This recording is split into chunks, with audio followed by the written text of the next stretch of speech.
Football is officially back, and today we have the special privilege of being joined by Brandt from Good Morning Football. And Cal, it has been a unique offseason to say the least, not only here for us in Minnesota with all the changes, but also for the Good Morning Football crew.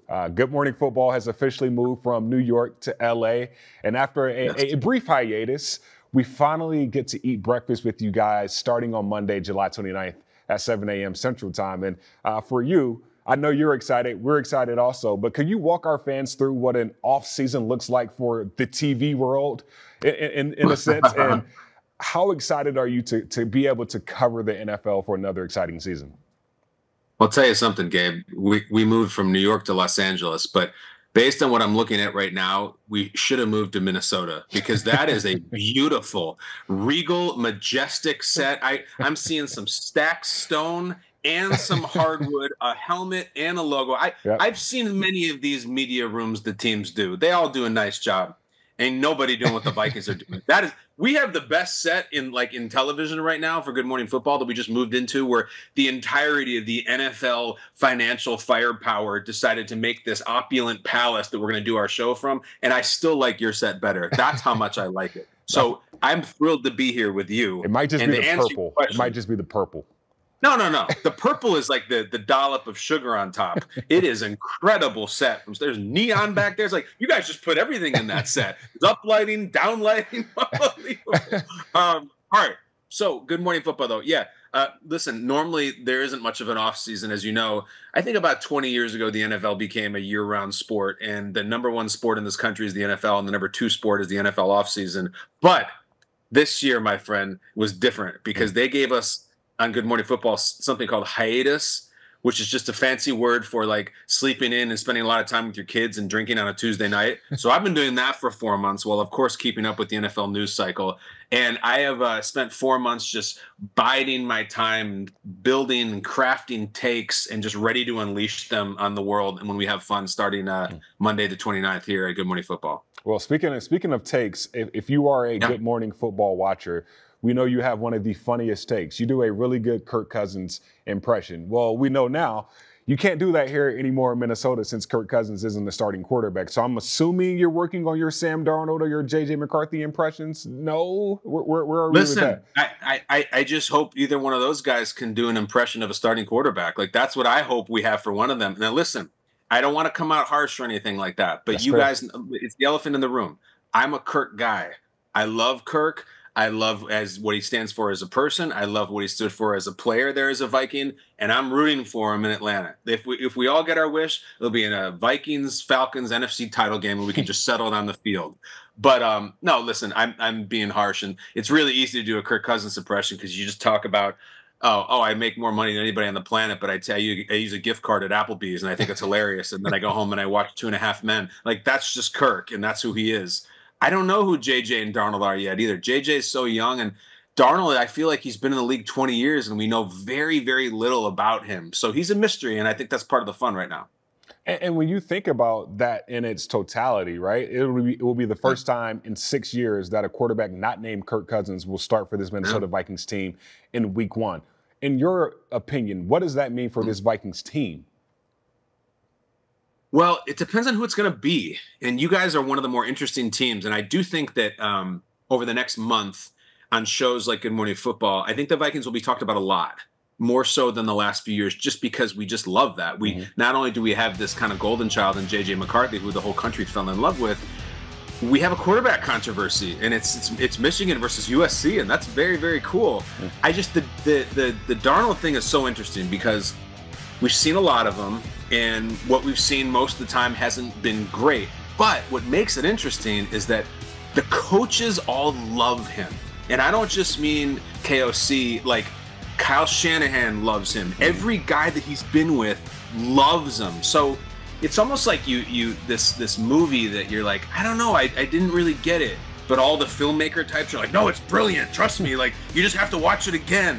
And now we're going to watch the Sam Darnold movie again this year. And hopefully it blows our hair back. Otherwise, the Rook gets the keys pretty early, I think. Yeah, I think a lot of Vikings fans are excited just for that, with Sam Darnold being with the offensive-minded head coach and then having a young guy in J.J. McCarthy to be able to learn the ropes and ultimately get his opportunity when that time comes. But when you look at the defensive side of the ball, Brian Flores is going to be putting a lot of blitz packages on both of those quarterbacks in practice. So when you think about this Brian Flores defense doing that to these young quarterbacks, how do you expect that to help our defensive side of the ball come week one and so on and so forth?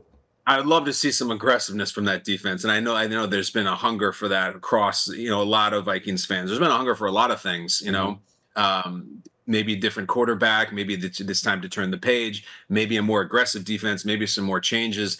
But I also know that I also like when you have an attack style defense and you have a rookie quarterback in the division, like they're going to get a taste of Caleb Williams. They're going to get a couple tastes of him. We don't know how that's going to go. But I think the timing is good there because, listen, I know everybody's bending the knee to Jordan Love at this point, and the Packers are built on some kind of burial ground where their quarterbacks are always amazing. But we've seen one season of him. We've also seen good seasons from quarterbacks who regress after that. So attack him and see what he's made of.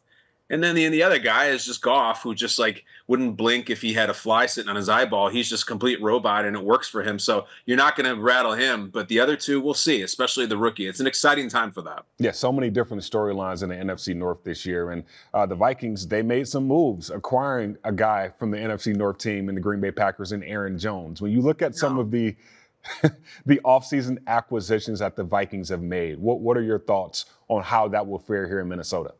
Well, I can't tell you how much I like Aaron Jones. And I know that's not some sort of polarizing take. Everybody likes Aaron Jones. Yeah. What I can just bring to you a little bit is I have a unique experience of I've worked with him extensively. Like Aaron Jones has been a host on Good Morning Football, not a guest, a host, which means that for several days we sat there with him for hours and hours, off the air, on the air. And it's hard to find a more likable player in the entire NFL. And I'm not exaggerating. That cool, that kind, that professional, that giving, that egoless. So you have that guy, and you always want people like that. But also just an awesome player. Everybody is always in love in media with the word underrated. There is not a player in the league who is more underrated than Aaron Jones. Like, he's a guy who's never should be in the same breath if you ask everybody about with all these great running backs or Christian McCaffrey or Derrick Henry or whatever. He can do the stuff that they do.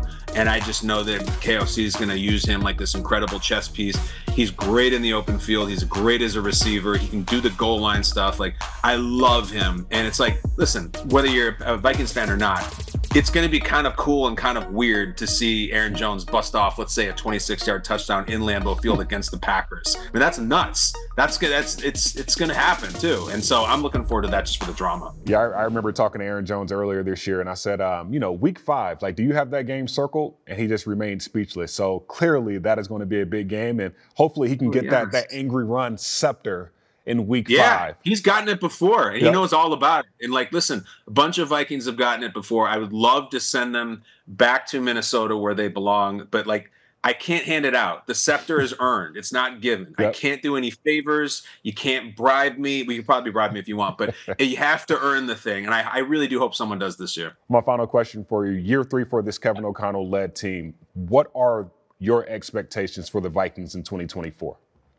I don't know, and I'm not going to blow sunshine. I'm not going to say I think they got something because I do like the Packers. Everybody likes the Lions. I mean, the Bears' talent additions have been out of control. Like they went to Caleb and said, we're going to give you so many players. You can't even all fit in one Uber. You got to order a second Uber. There's we can't even fit you all in the huddle. There's only 11 players involved. I think the Bears are going to bring something. So, in a way, I think it's going to work to the Vikings' advantage in the sense that they're not going to have the shine on them this year. They're not going to be picked by a lot of people to win the division, to make a wild card. It's going to be one of those years where you just don't get picked. But I would look to somebody like last year's Rams team. Last year's Rams teams, no one gave a damn about. Everyone just completely abandoned. And then there they are in the playoffs just looking incredible because they have a good coach. They have Sean McVay. Well, you guys have Kevin O'Connell. This is the year we're going to see what kind of coach he really is. I like him. You like him. If this guy gets this team with these new quarterbacks and this new addition of defense, to the playoff conversation, to relevant December football, man, you got a really good coach, and I hope he does it. I'm looking forward to it. Vikings fans are looking forward to another great season also in year 3 for Kevin O'Connell. There's a reason why we had these lights and everything in a pristine fashion. It was because we had Kyle Brandt on, so I appreciate you joining us today. Gabe, you're the man. I appreciate the invite, Skol Vikes, all of that, and I love you, man. Thank you. Thank you.